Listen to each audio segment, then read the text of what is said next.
ನಮ್ಮ ಫಾಲೋವರ್ಸ್ ಒಬ್ರು ಸ್ಪ್ರಿಂಕ್ಲರ್ನ ಹೇಗೆ ಕ್ಲೀನ್ ಮಾಡಬೇಕು, ಆಸಿಡ್ ಹಾಕಿ ಕ್ಲೀನ್ ಮಾಡ್ಬೋದು ಅಂತ ಕೇಳಿದ್ರು. ಬರೀ ದಯವಿಟ್ಟು ಆ ರೀತಿ ಮಾಡಕ್ ಹೋಗ್ಬೇಡಿ. ಆಸಿಡ್ ಕ್ಲೀನ್ ಮಾಡಿ ನಿಮ್ಮ ಸ್ಪ್ರಿಂಕ್ಲರ್ ಹಾಳಾಗುತ್ತೆ. ಯಾಕಂದ್ರೆ ಇವಾಗ ಬಂದು ಒಂದು ಸ್ಪ್ರಿಂಕ್ಲರ್ ಬಂದು 40 ರೂಪಾಯಿ ಇದೆ. ಸುಮ್ಮನೆ ನೀವು ನಷ್ಟ ಹೋಗ್ತೀರಾ. ಸೊ ಬನ್ನಿ ನಾನು ಈ ವಿಡಿಯೋದಲ್ಲಿ ಸ್ಪ್ರಿಂಕ್ಲರ್ನ ಹೇಗೆ ಕ್ಲೀನ್ ಮಾಡಬೇಕು, ಏನ್ ಮಾಡಬೇಕು ಎಲ್ಲ ತಿಳಿಸ್ಕೊಡ್ತೀನಿ. ಫಸ್ಟ್ ನೀವು ಸ್ಪ್ರಿಂಕ್ಲರ್ ಹಾಕೋ ಮುಂಚೆ ಅಂದ್ರೆ ಹಿಂದಿನ ದಿನ ರಾತ್ರಿ ಬಿಸಿನೀರಲ್ಲಿ ಸ್ವಲ್ಪ ಉಪ್ಪು ಹಾಕಿ ಸ್ವಲ್ಪ ಸೋಪ್ ಪೌಡರ್ ಹಾಕಿ ನೆನೆಸಿಡಿ. ಅಟ್ಲೀಸ್ಟ್ ಒಂದು 8 hours ನೆನೆಸಿ. ವಾಟರ್ ಟ್ರೀಟ್ಮೆಂಟ್ ನಮ್ಗೆ ಎಕ್ಸ್ಪೀರಿಯನ್ಸ್ ಇರೋದ್ರಿಂದ ಸಾಲ್ಟ್ಗೆ ರಿಮೂವ್ ಮಾಡಬೇಕಂತೆ. ಸೊ ಆ ಒಂದು ಫಾರ್ಮುಲಾ ನಾನು ಇಲ್ಲಿ ಅಪ್ಲೈ ಮಾಡಿದ್ದೀನಿ. ಸೊ ಅಟ್ಲೀಸ್ಟ್ ಒಂದು 95% ಸಾಲ್ಟ್ ರಿಮೂವ್ ಆಗುತ್ತೆ.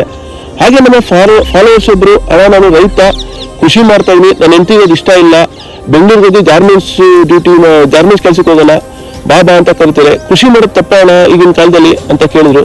ನನಗೆ ಕಾಲಲ್ಲಿ ಆನ್ಸರ್ ಮಾಡೋಕ್ಕಾಗಿಲ್ಲ, ಯಾಕಂದ್ರೆ ಅದು ಬಹಳ ಸೂಕ್ಷ್ಮವಾದ ವಿಚಾರ. ಸೊ ನನ್ನ ಮುಂದಿನ ನೆಕ್ಸ್ಟ್ ವಿಡಿಯೋದಲ್ಲಿ ಈಗಿನ ಯುವಕರು ಕೃಷಿ ಮಾಡೋದು ತಪ್ಪ ಅದ್ರ ಬಗ್ಗೆ ತಿಳಿಸ್ಕೊಡ್ತೀನಿ. ದಯವಿಟ್ಟು ಈಗಿನ ಚಾನಲ್ ಫಾರ್ವರ್ಡ್ ಮಾಡಿ, ಶೇರ್ ಮಾಡಿ, ಲೈಕ್ ಮಾಡಿ.